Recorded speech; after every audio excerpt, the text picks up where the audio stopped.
Some crimes shock the world not just for their brutality, but for who committed them. Teenagers barely old enough to drive, capable of unimaginable violence. Today we uncover the chilling stories of teen girls in the United States, convicted of murder and serving life sentences or facing death row. These are not tales of rebellion gone wrong, but calculated acts that left families shattered and communities reeling. Stay with us as we unravel the truth behind these crimes. And if you find this gripping, don't forget to hit that subscribe button and ring the bell for more deep dives into true crime.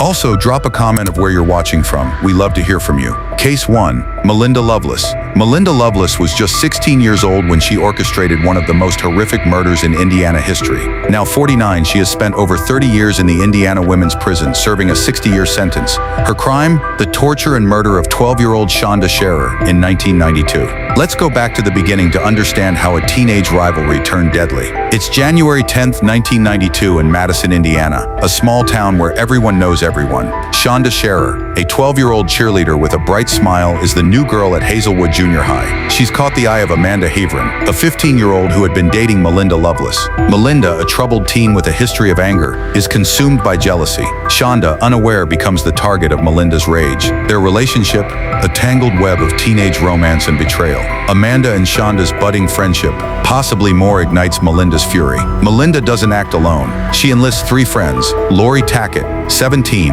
Hope Rippey, 15, and Tony Lawrence, 15.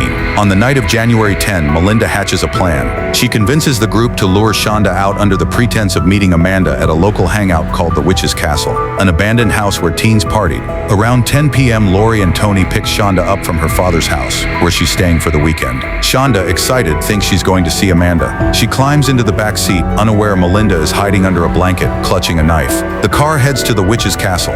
In the back seat, Melinda springs up, pressing the knife to Shanda's throat. "You stole Amanda from me," she screams. Shanda, terrified, denies it, tears streaming down her face. The group drives to a remote wooded area near Lori's home in Madison. There, the nightmare begins. Melinda ties Shanda's hands with rope, and the group taunts her. Lori, who later claimed an obsession with the occult, joins in, escalating the cruelty.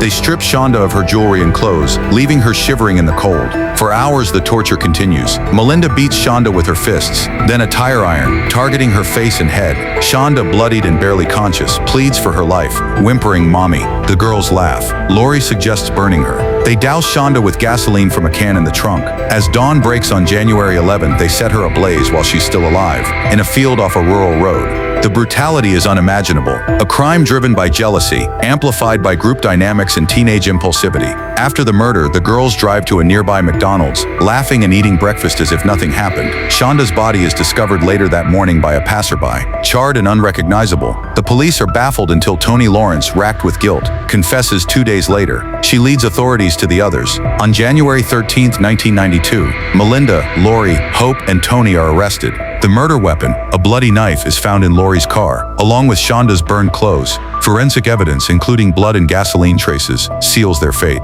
In 1992, Melinda Loveless pleads guilty to murder, arson, and criminal confinement. She's sentenced to 60 years, avoiding death row due to her age and plea deal. Lori Tackett receives the same sentence. Hope Rippey gets 60 years, later reduced to 35, and Tony Lawrence, who cooperated, serves 20 years. In prison, Melinda trains service dogs, a program Shanda's mother, Jock Vaught, supported by donating a puppy named Angel. Melinda claims remorse, saying, "I'm doing it for Shanda," but Jock, in a 2012 interview, described Melinda's eyes as empty, with nothing there. Melinda's background is marked by trauma. Her father, a Vietnam veteran, was convicted of sexually abusing her and her siblings, fueling her anger. Her attorney argued she was profoundly retarded by abuse, but appeals for a reduced sentence failed in 2008. The case sparked national outrage, covered on talk shows and inspiring TV episodes. Shanda's murder highlighted the dangers of untreated trauma and teenage group dynamics. Melinda was released in September 2019, after 26 years, and now lives quietly in Indiana, still on parole.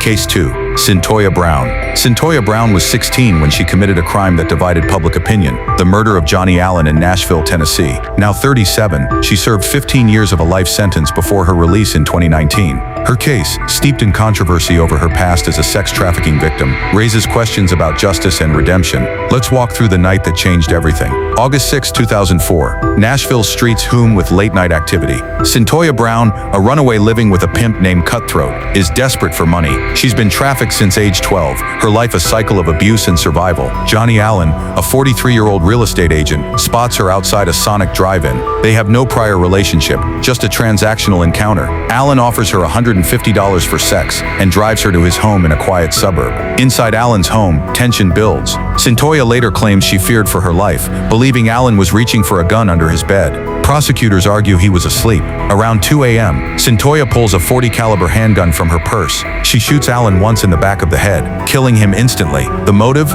She claims self-defense. The state says robbery. The crime is cold and calculated, but Cyntoia's traumatic past blurs the line between victim and perpetrator. After the shooting, Cyntoia steals $172 from Allen's wallet and 2 of his firearms. She takes his truck, drives to a Walmart parking lot, and abandons it. She flags down an SUV for a ride back to the in-town suites, where she's staying with her pimp. The next day, August 7, she asks a neighbor to drive her back to Allen's house to steal more, but he refuses. Police, tracing the truck, arrest Cyntoia on August 8, 2004. Blood on her clothes and the murder weapon in her possession are damning evidence. In 2006, Cyntoia is convicted of first-degree murder, felony murder, and aggravated robbery. At 16, she's sentenced to life, eligible for parole only at 67. In prison, she earns a degree and mentors at-risk teens, showing a desire to change. Her case gains attention through a 2011 documentary, Me Facing Life, Cyntoia's Story. Celebrities like Rihanna rally for her release, arguing she was a victim of trafficking. In 2019, Governor Bill Haslam commutes her sentence, citing her youth and trauma. She's freed on August 7, 2019, after 15 years. Cyntoia's mother drank heavily during pregnancy,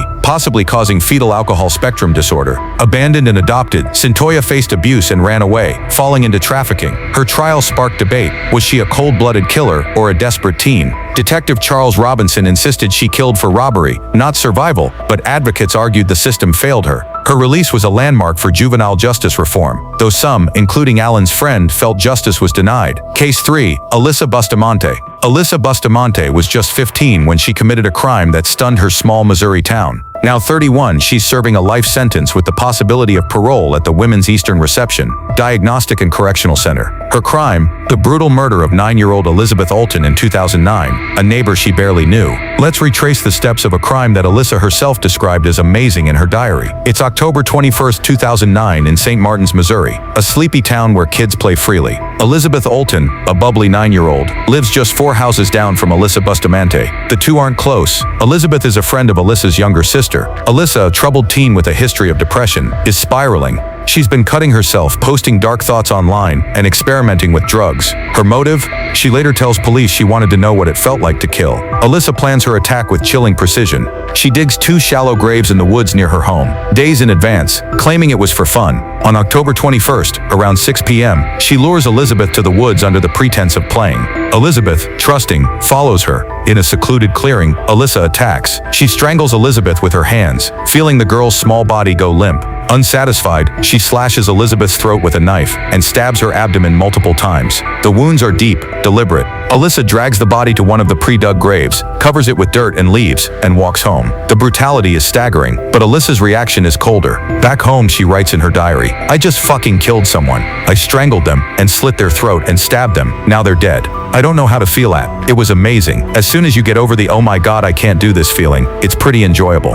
Her words, later read in court, would haunt everyone. Elizabeth's mother reports her missing that night. The community rallies, searching the woods. Alyssa joins the search, feigning concern. 2 days later, on October 23rd, police question her after a tip from a classmate who saw her near the woods. Alyssa's calm demeanor cracks. She leads police to the grave, where Elizabeth's body is found. The knife buried nearby has traces of Elizabeth's blood. Alyssa's diary, seized from her bedroom, becomes the chilling centerpiece of the case. She's arrested that day, October 23rd, 2009. In February 2012, Alyssa pleads guilty to second-degree murder and armed criminal action. She's sentenced to life with the possibility of parole after 30 years, plus 30 additional years. At trial, her defense highlights her mental health struggles, including a suicide attempt and bipolar disorder diagnosis. Prosecutors counter that her planning, digging graves days earlier, shows premeditation. In prison, Alyssa has kept a low profile, reportedly engaging in in therapy. She's eligible for parole in 2039, but Elizabeth's family insists she should never be free.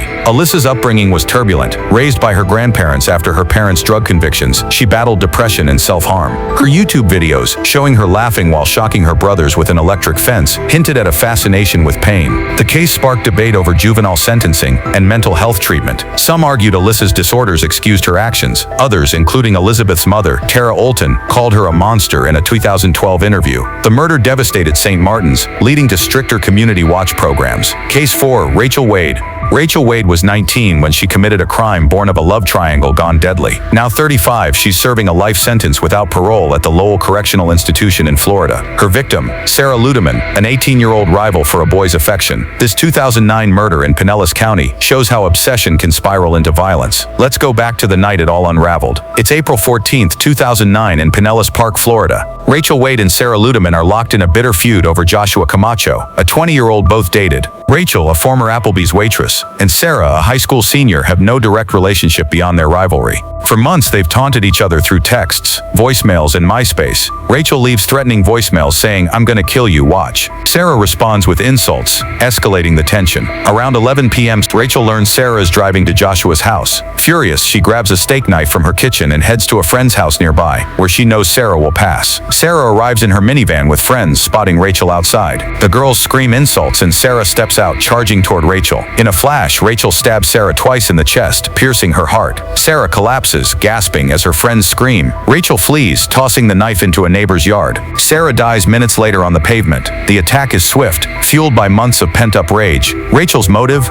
Jealousy and a need to prove dominance. The brutality of the heart wound underscores the intensity of her anger, though she later claims self-defense, saying Sarah attacked first. Rachel flees to a friend's house, where she hides. Sarah's friends call 911, but paramedics can't save her. Police recover the knife within hours, with Rachel's fingerprints in Sarah's blood. Rachel's threatening voicemails, played on local news, go viral, painting her as the aggressor. On April 15, 2009, she turns herself in, shaken but claiming she acted in fear. Witnesses, including Sarah's friends, contradict her, saying she initiated the fight. In July 2010, Rachel is convicted of second-degree murder. The judge sentences her to life without parole, citing the premeditated nature of carrying a knife. Her defense argues she feared Sarah, who was taller and heavier, but the jury rejects self-defense, pointing to the voicemails. In prison, Rachel has faced assaults from inmates, according to a 2015 report, and keeps a low profile. Appeals in 2012 and 2016 failed, with courts upholding her sentence. Rachel had no prior convictions but struggled with low self-esteem and unstable relationships. Her obsession with Joshua,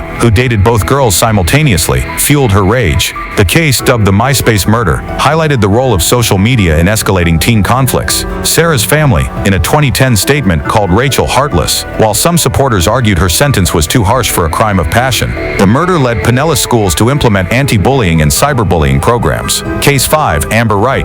Amber Wright was 15 when she orchestrated a deadly trap in Summerfield, Florida. Now 29, she's serving a life sentence without parole at Homestead Correctional Institution. Her crime, the brutal murder of her ex-boyfriend, 15-year-old Seth Jackson, in 2011. Let's walk through the steps of a betrayal that ended in horror. It's April 17, 2011 in Summerfield, a rural Florida town. Seth Jackson, a high school sophomore, is still reeling from his breakup with Amber Wright. Their relationship, once passionate, turned toxic with arguments and cheating rumors. Amber, fueled by anger and egged on by her new boyfriend, 18-year-old Michael Bargo, decides to take revenge. Seth, unaware, remains in contact, hoping to reconcile. Amber uses this to lure him to a trap. Amber enlists 4 accomplices: Michael Bargo, her new boyfriend, Charlie Ellie, 18, Justin Soto, 20, and Kyle Hooper, 16. They plan to kill Seth at Charlie's house, a small concrete block home nearby. Amber texts Seth, pretending she wants to talk and rekindle things. Around 9 p.m., Seth arrives, thinking he's meeting Amber alone. Instead, Michael and Justin are waiting inside. As Seth steps through the door, Michael shoots him in the leg with a .22 caliber rifle. Seth tries to run, but Justin tackles him. The attack is relentless. Seth, bleeding and screaming, is beaten with a wooden plank by Kyle. Michael shoots him again, this time in the chest. Amber watches, later claiming she didn't expect it to go this far.